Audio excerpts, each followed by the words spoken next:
న్యూయార్క్లో నన్ను గెలిపించండి అని పిలుపునిస్తున్నటువంటి డెమోక్రాట్స్కి సంబంధించినటువంటి మేయర్ అభ్యర్థి వాళ్ళలోనే 56% మంది అతనికే మద్దతు ఇచ్చినటువంటి సందర్భం.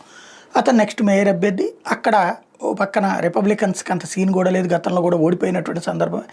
అట్లాంటి చోట్లన మమ్దాని ఎవరైతే భారతీయ మూలాలు ఉన్నటువంటి వాడు, కాకపోతే మనకి చిరాకు పుట్టించేదల్లా పాలస్తీనా మద్దతుదారు, మైనార్టీ బుజ్జిగింపుదారు, మెజార్టీలను ద్వేషించేవాడు. బుజ్జిగింపుదారండి అతనే మైనార్టీ, మిగతా వాళ్ళని ద్వేషిస్తుంటాడు. అదొక విచిత్రమైనటువంటి లక్షణం అతనిది. అతను నెతన్యాహుకి మొన్న ఒక వార్నింగ్ ఇచ్చాడు.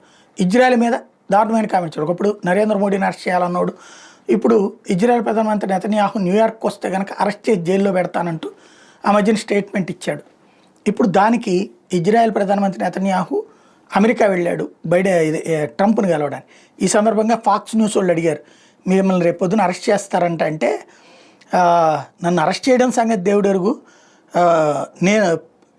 నేను వచ్చింది ప్రెసిడెంట్ ట్రంప్ను కలవడానికి, ఆఫ్టర్ ఆల్ ఒక మేయర్ అరెస్ట్ చేయగలిగే సీన్ ఉంటుందా, ఆ మాత్రం కామన్ సెన్స్ లేదా అని అడిగాడు అనమాట.